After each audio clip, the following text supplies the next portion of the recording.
Bertemu kembali dalam pelajaran bahasa Yunani Perjanjian Baru. Kali ini kita akan melanjutkan pelajaran kita, pelajaran yang sedikit berbeda daripada apa yang sudah kita pelajari sebelumnya.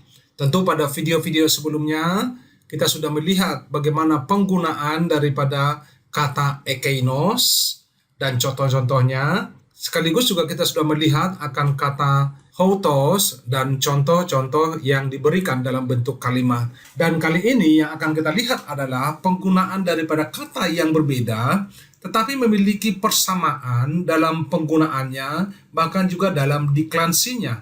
Nah, kata apakah itu? Inilah yang akan kita lihat. Kata holos.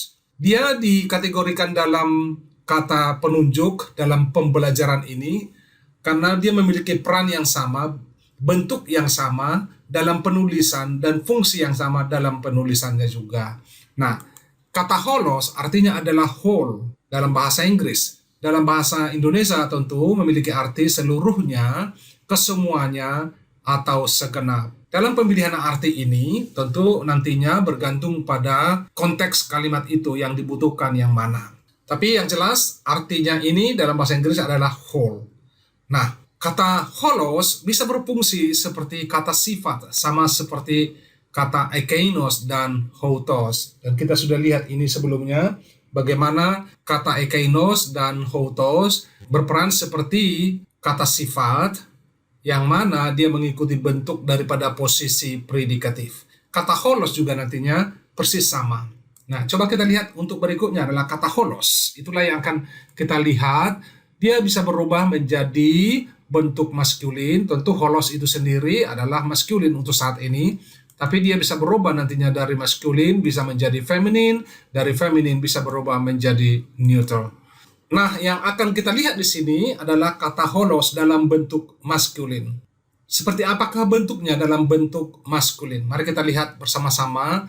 Tentu kita melihat dia holos dalam bentuk maskulin karena dia berfungsi seperti adjektif atau kata sifat, maka dia akan memiliki nominatifnya, memiliki accusatif, memiliki genitif, memiliki datif. Dan ada bentuk tunggal, ada bentuk jamak atau plural, dan ada yang kita kenal nanti akarnya. Akar katanya adalah kata whole. Ditambah dengan endingnya, ini adalah ending. Oke, semuanya ada whole, ditambah on, ada whole, ditambah ou, ada whole ditambah omega iota subscript. Ini untuk bentuk daripada tunggal. Untuk bentuk plural atau jamaknya adalah ada whole ditambah dengan oi, ada whole ditambah dengan ous, ada whole ditambah dengan on, ada whole ditambah dengan ois. Nah, sekarang ketika kita sudah gabung ini, kata dasarnya atau root ini atau stem dalam istilah bahasa Inggris dikatakan itu stem, digabung dengan endingnya yang akan hasilnya seperti ini. Nominatif holos, akusatif holon, genitif holou, datif holou, kemudian jamak holoi, akusatifnya holous, kemudian genitifnya adalah holon, kemudian datif pluralnya adalah holois. Ini adalah untuk bentuk maskulin. Oke? Saya harap bisa mengerti. Nah, sekarang kita lihat untuk bentuk yang feminin. Holos kembali. Ada nominatif, ada akusatif, ada genitif, ada datif, ada tunggal, ada jamak. Dan kita lihat rootnya tetap sama, whole, tidak ada perubahan. Endingnya yang berbeda, tambah eta. Kemudian whole tambah n, whole tambah s, whole tambah iota subscript.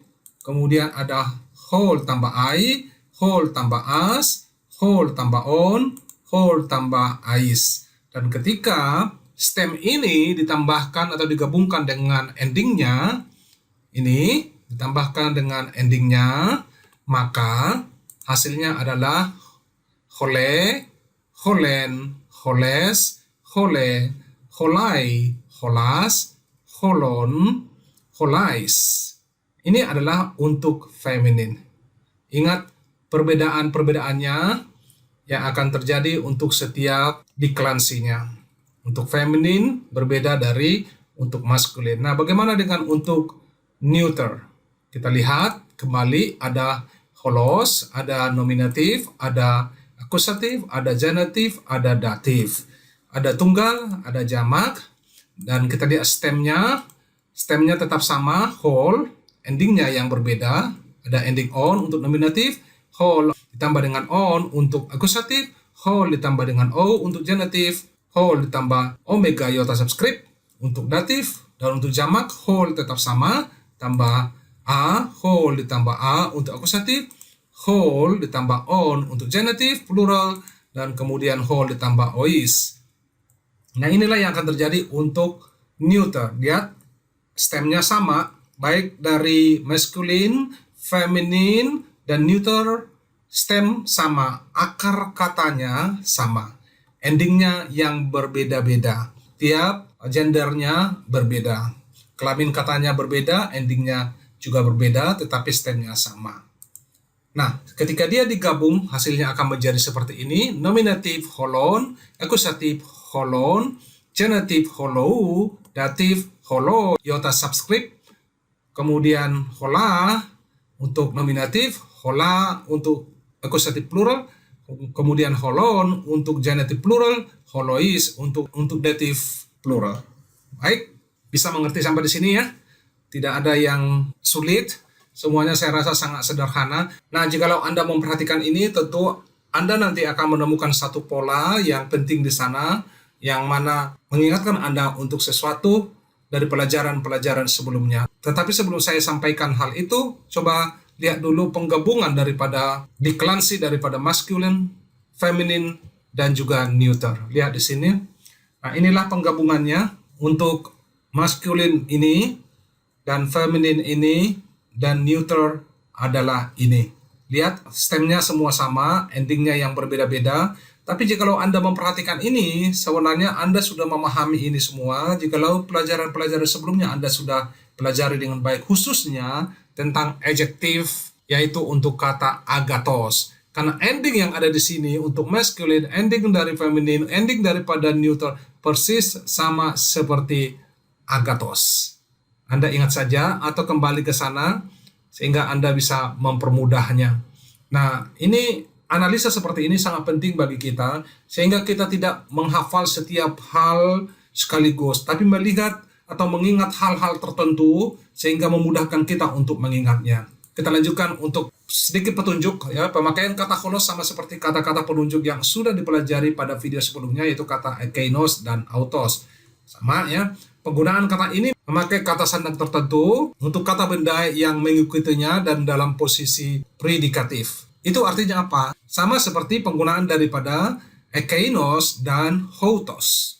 Nah, kita lihat lagi. Dengan kata lain, rumus pemakaian kata ini persis sama dengan kata ekeinos dan houtos. Hanya saja perbedaan terdapat pada deklansi daripada holos, di mana kata ini mengikuti deklansi daripada kata sifat agathos. Lihat, di sini dia agathos, ini maskulin, dan ending e di sini adalah menjadi agate.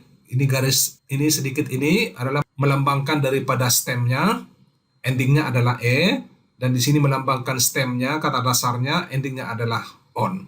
Persis seperti agathos. Ingat aja agathos, Anda pasti memahami apa itu holos. Nah, sekarang kita ingin lihat contoh-contoh dalam bentuk kalimat sederhana. Nah, perhatikan ya, contoh yang akan kita lihat pertama-tama adalah holon to probaton. Anda coba lihat di sini kembali, apa itu probaton? Kita sudah lihat ini beberapa kali pada contoh-contoh sebelumnya. Probaton itu adalah sheep, domba. Dan ini kata holon, ingat, kalau dia holos itu adalah maskulin, kalau dia hole itu adalah feminin, kalau dia holon adalah neuter. Oke, ada artikelnya karena nounnya harus ada artikel persis seperti ekeinos dan houtos. Penulisan keduanya adalah to probaton holon. Apa artinya? Artinya adalah the whole sheep, seluruh domba itu. Contoh yang kedua, hoi matetai holoi. Lihat, walaupun endingnya di sini adalah tai, seperti ending daripada feminin ya. Tapi pada kenyataannya ini adalah maskulin. Masih ingat prophetes, matetes, ending yang berakhiran dengan s, matetes, prophetes, all this, right? Masculine plural. Dan holoi. Di sini kita lihat ini penulisan yang sama seperti ini sebenarnya, cuma dibalik aja, ngikutin pola ini. Penulisan yang kedua adalah ini, holoi, hoi, matetai. Apa artinya? The whole disciples, seluruh murid-murid itu. Bisa mengerti sampai di sini? Contoh berikutnya adalah ho angelos holos. Apa artinya? Ini whole, ini the whole angel. Oke? Holos, ho angelos. Oke, the whole angel. Contoh yang berikutnya adalah to ploion holon. Ini adalah neuter, maka ini juga harus sesuai dengan neuternya karena dia mengikuti noun. Kemudian ditulis berikutnya adalah holon to ploion. Kemudian di sini the whole boat, seluruh perahu itu. Kemudian adalah hodoulos holos. Apa artinya sekarang? Anda tahu? The whole slave, and then holos, hodoulos, the whole servant. Paham sampai di sini ya? Sangat sederhana sebenarnya, tetapi perlu perhatian khusus untuk bisa mengerti hal ini. Penggunaan ini juga sangat sering di Perjanjian Baru, jadi jangan pernah diabaikan. Dan tentunya nanti kita akan melihat soal-soal atau contoh-contoh dalam soal, contoh-contoh dalam kalimat yang bisa kembali menguji kemampuan kita sejauh mana kita telah memahami pelajaran tersebut. Nah, jikalau Anda ingin mempelajari ini lebih lanjut, ingin memahaminya, tentu Anda perlu melihat contoh-contoh yang akan kita lihat berikutnya. Dia ditulis dalam bentuk kalimat, di mana terdapat kata yang lain, kata kerja yang lain, dan kita perlu menganalisa apakah dia di sana memakai pola seperti ini, penggunaan daripada holos, atau penggunaan daripada ekainos, atau penggunaan daripada adjektif saja, dan sebagainya. Perlu kita berikan perhatian khusus. Oleh karena itu, saya berharap teruslah Anda belajar. Jangan pernah putus asa. Saya tahu ini bukan mudah. Tapi, jikalau Anda serius, maka Anda bisa melakukannya.